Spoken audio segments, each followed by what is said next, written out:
اچھا جی، ابھی ہمارا جو ٹاپک ہے وہ ہے کفارہ کسے کہتے ہیں اور اس کے ادا کرنے کا طریقہ کیا ہے۔ رمضان مبارک میں اکثر ساتھی دوست احباب ان چیزوں کے بارے میں سوالات کرتے ہیں کہ بہت سے لوگوں کے روزے قضا ہو جاتے ہیں بیماری، سفر یا کسی بھی وجہ سے، تو وہ اکثر لوگ پوچھتے ہیں تو شریعت نے کفارہ کو مکلف پر دنیا اور آخرت میں گناہوں کو مٹانے کے لیے واجب کیا ہے۔ یہ جو روزہ رکھنے والا ہوتا ہے نا بندہ، اس کے اوپر جو مکلف ہے، جو روزے رکھنے والا بندہ ہے، اس کے گناہوں کو مٹانے کے یہ واجب کیا ہے۔ کفارہ کا حکم عموماً روزے رکھنے، غلام آزاد کرنے، مساکین کو کھانا کھلانے یا انہیں لباس فراہم کرنے پر مشتمل ہے۔ جیسے کہ حضرت ابو ہریرہ رضی اللہ تعالی عنہ سے مروی ہے کہ ایک شخص نے رمضان میں دن کے وقت اپنی بیوی سے صحبت کر لی، ٹھیک ہے۔ پھر رسول اللہ صلی اللہ علیہ وسلم سے اس سلسلے میں مسئلہ دریافت کیا۔ آپ صلی اللہ علیہ وسلم نے فرمایا کیا تم غلام آزاد کر سکتے ہو؟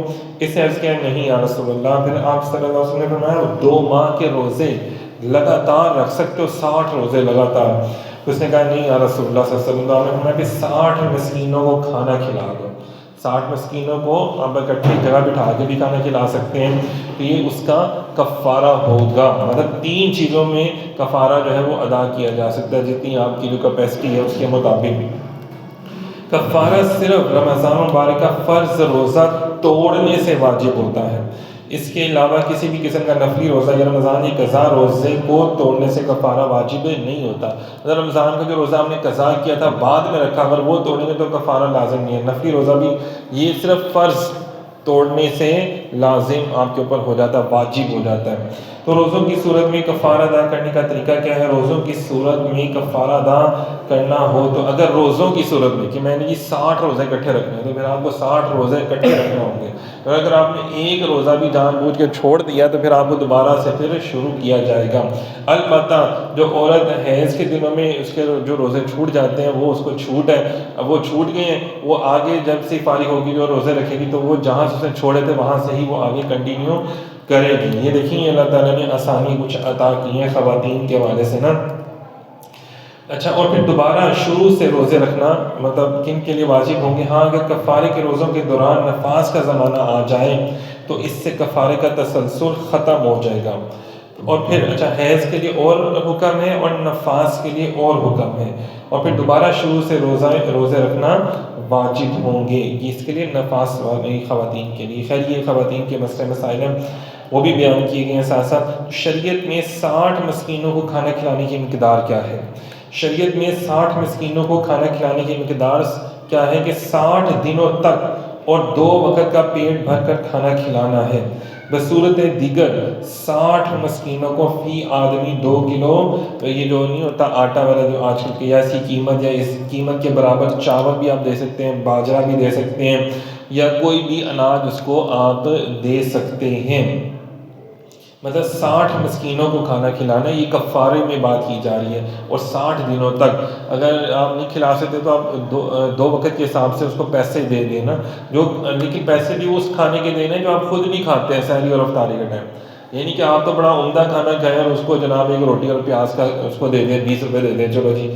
تو علامہ ازی کفارہ ادا کرنے والے پر بھی یہ واجب ہے کہ مساکین میں وہ لوگ شامل نہ ہوں جن کا نفقہ اس کے ذمہ ہے، مثلا اس کے جو والدین ہیں، دادا یا بیٹے، پوتے اور بیوی کو، یہ نہیں کہ آپ نے بیوی کو کھانا کھلا دیں، بچوں کو کھانا کھلا دیں، اپنے ماں باپ کو کھانا کھلا کے سمجھیں یہ جی کفارہ ادا ہو گیا، نہیں۔ آپ کو مساکین وہ ہیں کہ جو جن کے پاس ضروریات زندگی کو پورا کرنے کے لیے بھی مال و دولت یا اسباب مہیا نہیں ہوتے اور ان کو اس کے لیے کسی کے آگے ہاتھ پھیلانا پڑ جاتے ہیں، یہ لوگ مساکین کہلاتے ہیں کہ جن کا 2 وقت کی روٹی بھی بڑی مشکل سے پوری ہو رہی ہوتی ہے نا، تو ان کو آپ نے ڈھونڈنا ہے نا، تو پھر آپ نے ان کو کھانا کھلانا ہے، یا اگر آپ کھانا نہیں کھلا سکتے روزانہ جا کے ان کے پاس، تو آپ ان کو پیسے اتنے ضرور دیں۔ کیا کفارہ کے طور پہ 60 مسکینوں کا کھانا ایک ہی مسکین کو دیا جا سکتا ہے؟ اگر کوئی چاہے تو ایک روزے یا کئی روزوں کا کفارہ ایک ہی مسکین کو اکٹھا دے سکتا ہے، چاہے تو کئی روزوں کا کفارہ بھی اکٹھا دیا جا سکتا ہے۔ مطلب زیادہ اگر روزوں کا کفارہ آپ کا بنتا ہے تو آپ زیادہ ایک بندے کو بھی دے سکتے ہیں اور 10 بندوں کو بھی دے سکتے ہیں، یہ آپ کے اوپر ڈیپینڈ کرتا ہے۔ ہاں، اگر کسی ایک کا چلو پورا مہینہ ذرا اچھا گزر جائے وہ زیادہ اچھی بات ہو جائے گی، ایک فیملی کو دے دیں اگر تو۔ اگر کوئی بغیر کسی شرعی رخصت یا مرض کے رمضان کا روزہ چھوڑ دے تو اس کے لیے کیا حکم ہے؟ حضور اقدس علیہ السلام نے فرمایا جو شخص بغیر شرعی رخصت اور بیماری کے رمضان کا روزہ چھوڑ دے تو چاہے پھر وہ زندگی بھر روزہ رکھتا رہے اور اس رمضان کے روزے کا بدل نہیں ہو سکتا. جیسے آج کل کئی لوگ ہیں یار ہم تھک جاتے ہیں ہم یہ روزہ رکھ سکتے ہیں، یار ہماری کیپیسٹی نہیں ہے، یہ وہ نہیں، حالانکہ وہ ماشاء اللہ صحت مند تندرست ہوتے ہیں، کوئی بیماری بھی نہیں ہوتی اور جان بوجھ کے روزہ چھوڑ دیتے ہیں تو ان کے لیے بڑے عذاب کی بھی ہے. اچھا جی، فقہا کے نزدیک جس نے روزے کی حالت میں جان بوجھ کر کھا پی لیا، اس پر جان بوجھ کر کھا پی لیا، اس پر قضا اور کفارہ دونوں واجب ہیں.